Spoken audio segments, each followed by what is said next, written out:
A courtyard 25 meter long and 16 meter broad is to be paved with bricks of dimension 20 centimeter by 10 centimeter. The total number of bricks required. So இது என்ன two dimensional figure. A courtyard 25 meters into 16 meters broad is to be paved with the bricks ன்னு சொல்றாங்க. கோர்ட்யார்ட்னா என்ன?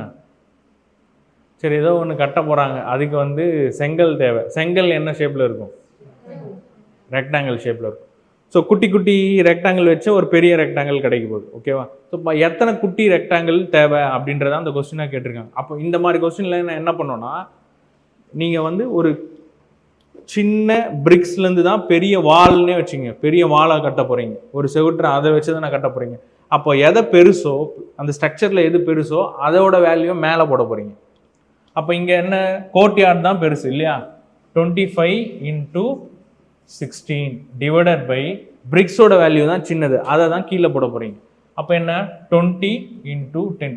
So இப்போ இதுதான் வந்து number of required BRICS அப்படின்னு கண்டுபிடிக்கிறதுக்கான ஃபார்முலான்னு வச்சுப்போம். ஸோ இப்போ இங்கே என்னென்னா ஒரு டிஃப்ரென்ஸ் இதில் கொஸ்டினில் கொடுத்துருக்காங்கன்னா, 1 மீட்டரில் கொடுத்துருக்கான், இங்கே சென்டிமீட்டரில் கொடுத்துருக்கான். நீங்கள் என்ன பண்ணீங்க, எல்லாத்தையும் சென்டிமீட்டரில் மாற்றிடுங்க. ஓகேவா? அப்போ 25 into 1 மீட்டருக்கு எத்தனை சென்டிமீட்டரு? அந்த கன்வர்ஷன்லாம் நம்ம தெரியணும். 100 into 1600 டிவைடட் பை 200. கரெக்டா?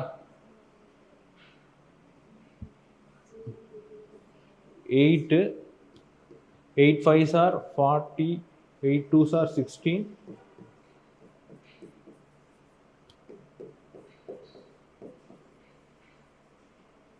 ஸோ 40,000 பிரிக்ஸ் தேவைப்படும்.